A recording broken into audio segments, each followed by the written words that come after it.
First చాలామంది mental health issues గురించి ఇప్పుడు కొంచెం అవేర్నెస్ వచ్చింది. But when you were studying అంత లేదు కదా. So why did you choose psychiatry? So well, I think నాకు I had a little advantage అండి, because my father is a psychiatrist. మా నాన్నగారు సైకాట్రిస్ట్.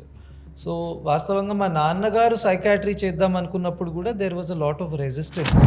అపారెంట్లీ మా నాన్నగారు చెప్తూ ఉంటారు, యూనో వారి ఫ్రెండ్స్ మా నానమ్మ తాతగారి దగ్గరకు వచ్చి చెప్పారంట, మీ వాడేదో సైకాట్రీ చేస్తా అంటున్నాడు, ప్లీజ్ తనను చేయనివ్వద్దు అని. అండ్ ఆ టైంలో మా నాన్నగారికి పీడియాట్రిక్ సీట్ వచ్చింది. Pediatrics is a big subject.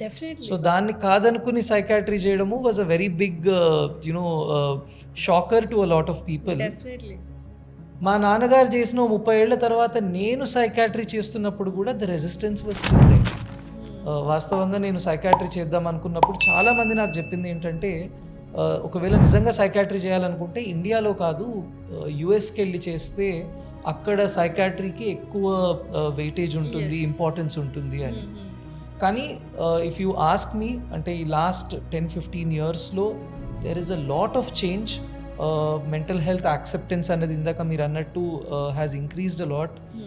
ఒక టైంలో మానసిక వ్యాధి తీవ్రంగా ఉన్నప్పుడు పేషెంట్స్ హాస్పిటల్స్కి వచ్చేవాళ్ళు.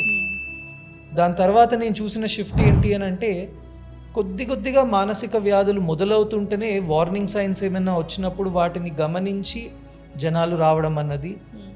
In the last few years, ఈ లాస్ట్ 3-4 yearsలో నేను చూస్తుంది ఏంటంటే, మానసిక వ్యాధి లేకపోయినా మానసిక ఆరోగ్యాన్ని పెంచుకోవడానికి చాలామంది వస్తున్నారు.